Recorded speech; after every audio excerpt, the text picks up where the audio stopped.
Hi student, today in this video I will continue the chapter Org and Energy. In the previous class we have studied about org, what is org done, what are the conditions of org done, what are the conditions of zero org done.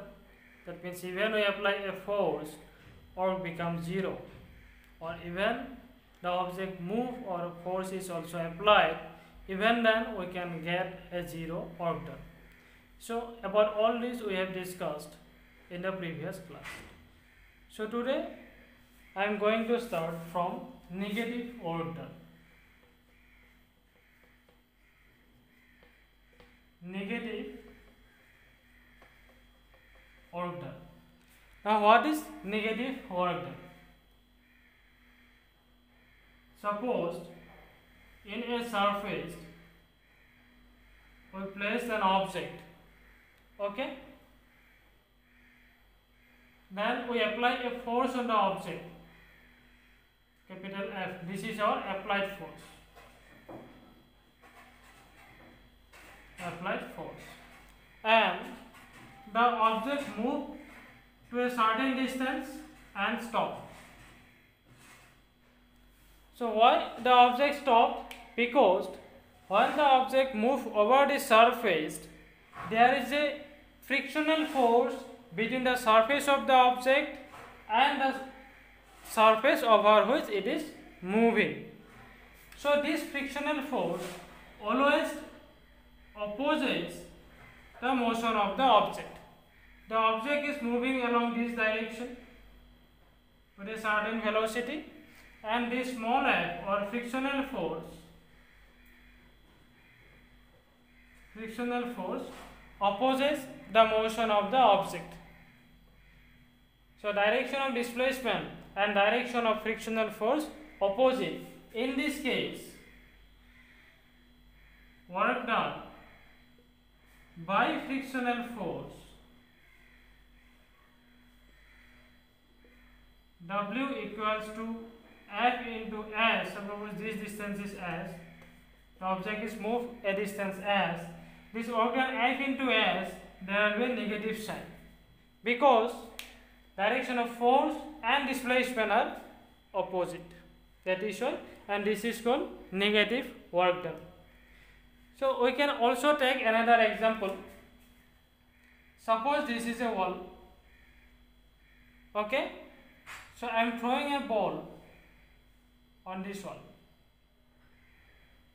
okay? So this ball will apply a force on the wall along this direction, then the ball will return in the opposite direction. Yes? So in this case also we will get a negative work done because direction of force and displacement are opposite. If the direction of force and direction of displacement becomes opposite, then we will get a negative work done.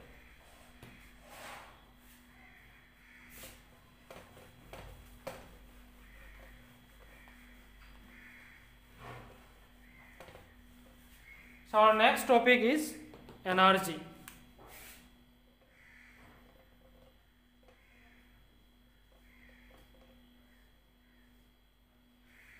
So energy. What is energy?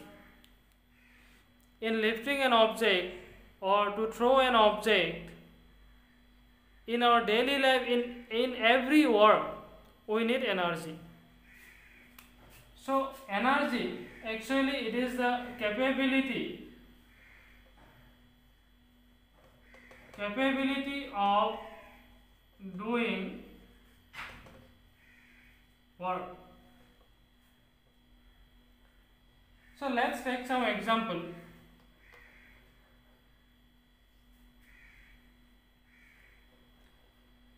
If we hammer a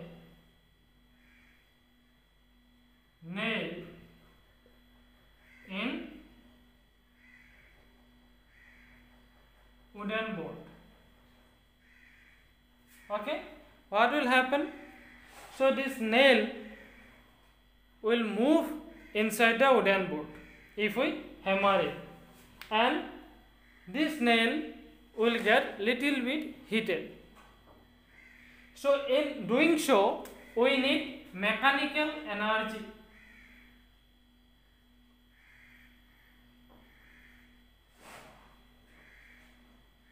Mechanical energy, we are applying this energy or muscular energy. Okay. Second example, if we press a balloon,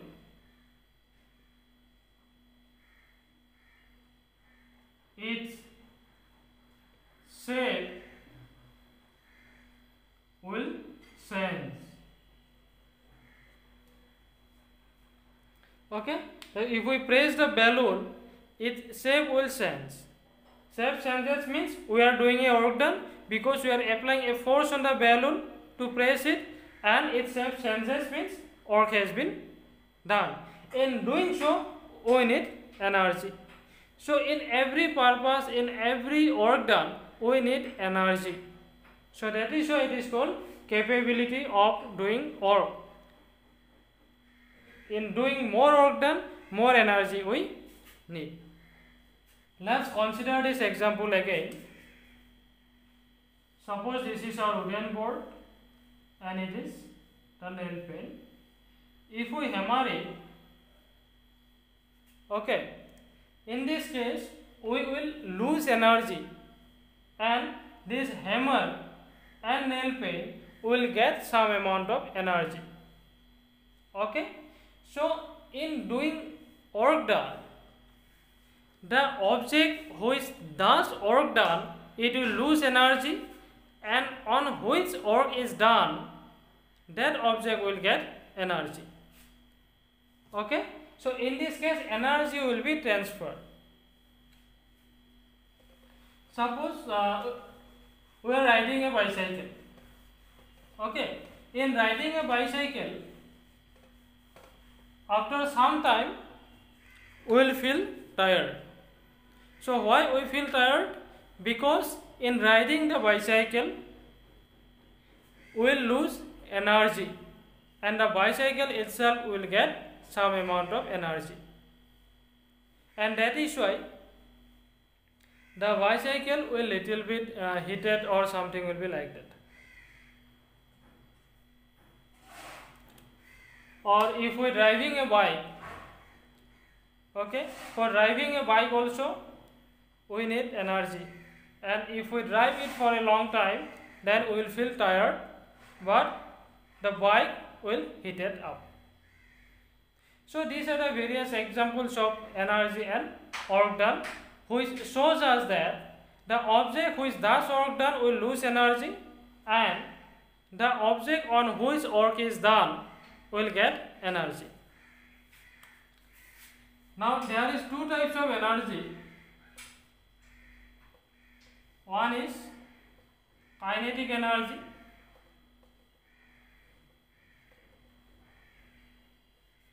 and another one is potential energy.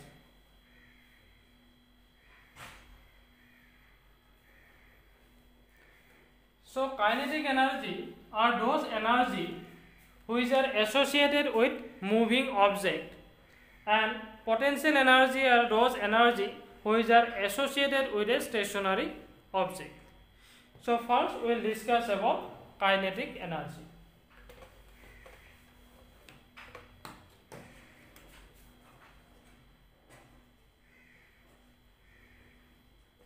Kinetic energy.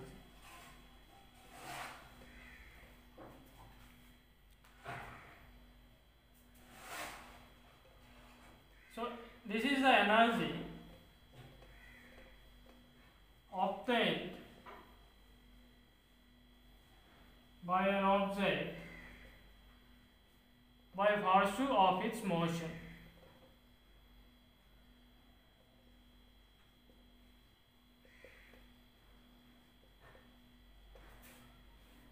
Okay, that means it is the energy associated with velocity. So for example, moving bullet.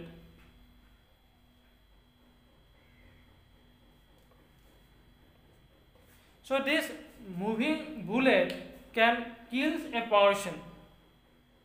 So to kill a person, it needs a very high amount of energy, and this very small pieces of bullet has that much of energy that it can kill a person, because this bullet has a very high velocity, and since kinetic energy is associated with motion or velocity only, so this moving bullet will has a very high kinetic energy, which enables it to kill a person. Second example, wind. Okay, so sometimes the velocity of wind becomes very high, even it can blow a house, because if the velocity of the wind becomes very high, then the kinetic energy of the wind also becomes very high, so it enables it to blow down a house also. Expression 4.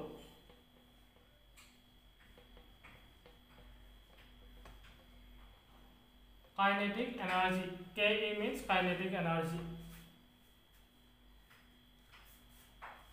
Suppose we consider an object which has a mass m and is moving with velocity u. After some time, it reaches a certain point, and here its velocity becomes v.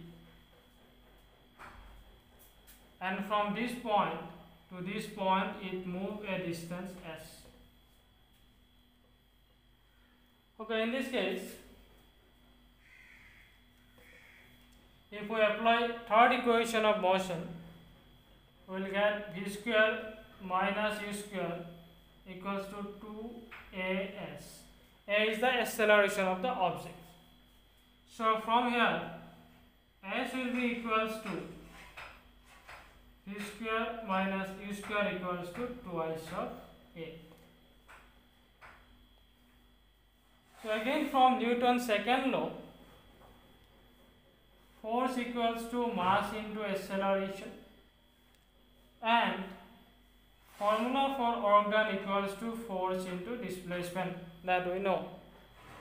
Then in place of force we can put mass into acceleration ma, and in place of s we can put v square minus u square by 2a. So v square minus u square divided by 2a. So that a and a cancel, and we can write half of m v square minus u square. Okay. Now if we remove this bracket, it will be half of m v square minus half of m u square. Okay. Then w is equals to, so half m v square, it is our final kinetic energy kf, and half m u square, it is our initial kinetic energy. Okay, this formula you remember. Kinetic energy, this expression for kinetic energy is half m v square. Okay, half of mass, half into mass into velocity square. This is the formula for kinetic energy. So half m v square, since v is the final velocity, so that is why it is the final kinetic energy, and u, it is the initial velocity, that is why it is initial kinetic energy. That means W work done equals to change in kinetic energy. Change in kinetic energy. Okay. So remember this formula, work done equal to change in kinetic energy. In numerical it will be used. Now if we consider initial velocity is 0, then what will happen? The formula for work done is half of mv square minus half of m u square. Final kinetic energy minus initial kinetic energy. Now if we put 0 here in place of u, then this will be 0. So half mv square. So this is our work done. Now this work done will store as a kinetic energy in the object. So this work done will store as kinetic energy in the object. Okay. Now suppose we consider an object which has a mass of 15 kg and it is moving with a velocity of 4 meter per second. In this case, its kinetic energy Ke will be equals to, formula is half of m v square. So half of mass is 15, velocity is 4, so 4 square. That means half into 15 into 4 square is 16. 2 is 16.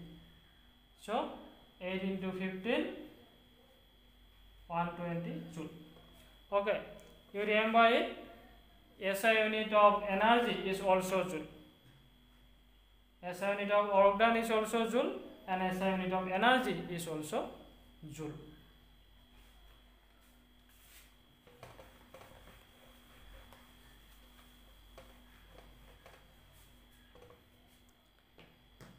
So let's take another example.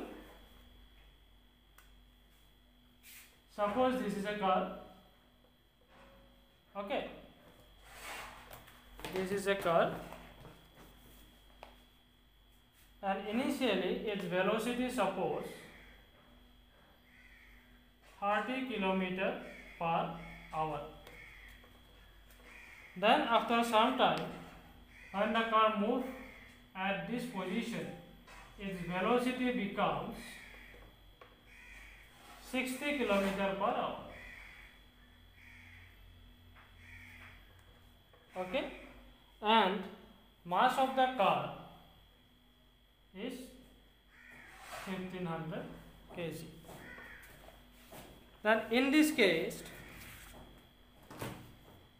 what will be the work done to increase the speed of the car from 30 km per hour to 60 km per hour? So in solving these questions, first you see mass of unit, here it is kg in SI unit, velocity of unit is kilometer per hour. So kilometer per hour is not a SI unit of velocity, because SI unit of velocity is meter per second only. SI unit of distance is meter, SI unit of time is second. So first we have to convert this velocity into SI unit. So initial velocity 30 km per hour. To convert it into SI unit, 1 km is 1000 meter and 1 hour means 60 into 60 seconds. Then 0, 0 cancel, 0, 0 cancel. So 6 into 530. Then 5, 3. If we cancel it by 2, so it will be 25 by 3 meter per second. Similarly, V is equals to 60 km per hour. So 60 into 1000 divided by 60 into 60 meter per second. 60, 60 cancel. So 50 by 3 meter per second. So we convert it into SI unit. So then we need to find the work done to increase the velocity. So we have proved work done equals to change in kinetic energy. Okay. Change in kinetic energy means final kinetic energy mv square minus initial kinetic energy m u square.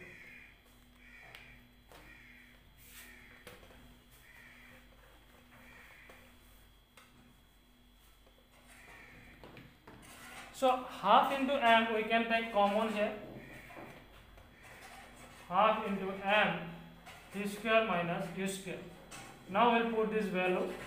Half in place of m we'll put 1500. In place of v we'll put 50 by 3. So 50 by 3 whole square minus initial velocity 25 by 3 whole square.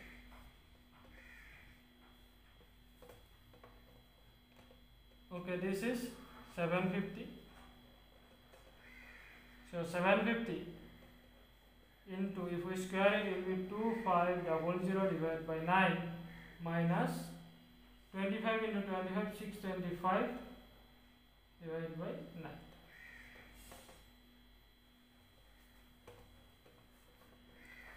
Then 9 can be taken common. Then 750 by 9, 2500 minus 625.